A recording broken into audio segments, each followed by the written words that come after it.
On today's tax update, we have the latest information just released from the IRS on the remaining backlog of tax returns, so we'll take a look at that, as well as recap the latest with those amended returns. For those still waiting for their paper tax returns to be processed, we're going to recap one of the reasons the IRS has been returning them back to the taxpayer as unprocessed, and one key thing taxpayers are forgetting to do when submitting. Meanwhile, the IRS has released the new income tax brackets for the next tax season, so we'll recap those as well, and instructions for those continuing to ask on how to access those tax transcripts.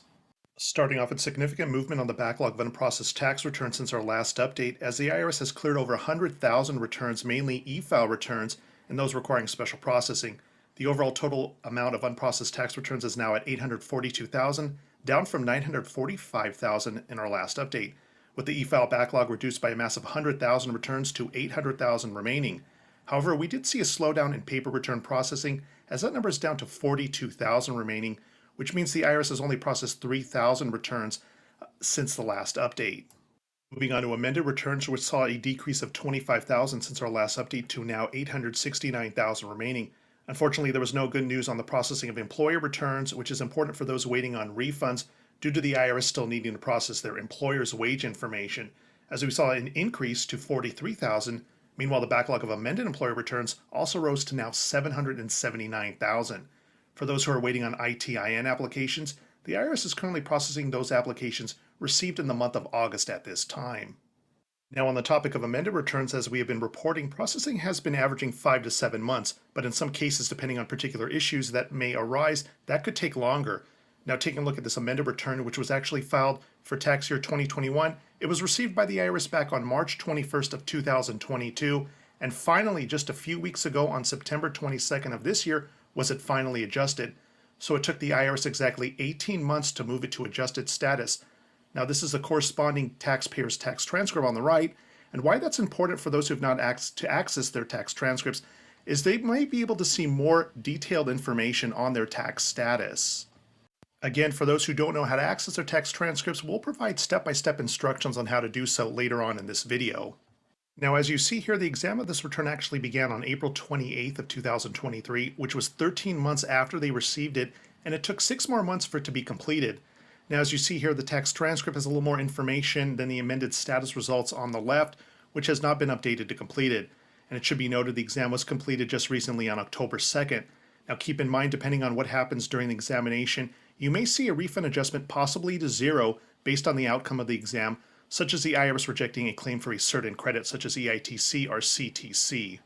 Unfortunately, for those with paper returns, they can experience some of the longest refund wait times due to the slow processing of those types of returns. Now, one of the common reasons for those waiting on paper returns is that the taxpayer forgot to sign the tax return in question. Now, this is such a common problem that the IRS has the form 3531 as seen here, which they send back with the original tax return for the taxpayer to sign, indicating what needs to be done. Not having signed the tax return can result in potentially several months of additional delays in waiting of that refund as a result, even if you send it back to the IRS within the 20-day requested timeframe stated on the notice. Now, the IRS has announced new federal tax brackets. Now, the income thresholds have increased for each bracket, which will apply for tax year 2023 and returns filed in 2024 starting in January. Now, for a married couple, they can now earn up to $89,450 in a year to stay in that 12% tax bracket. That is up $5,900 from tax year 2022. Now, for single filers, you can earn up to $44,725 and stay in that 12% bracket. That's up nearly $3,000 from tax year 2022. Also, it should be noted the standard deduction has been increased to $27,700 for married couples filing together, while single filers will see a deduction increase from $12,950 to now $13,850. Now, these numbers have increased due to inflation, which has seen a sharp increase across the board when it comes to the increase of goods and services. With tax transcripts usually providing the most up-to-date information on your tax return status compared to Where's My Refund on the IRS website, we still have viewers who are continuing to ask on how to exactly access their tax transcripts, so we're going to provide step-by-step instructions on how.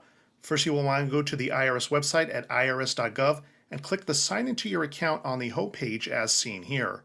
Once you reach the Your Online Account page, click on the blue box that says Sign into Your Online Account as seen here. From there, if you have an existing IRS account, simply click the Sign In option now. If you've never created an IRS account before, you will need to begin that process by clicking on the ID.me Create an Account button and proceed with the registration steps.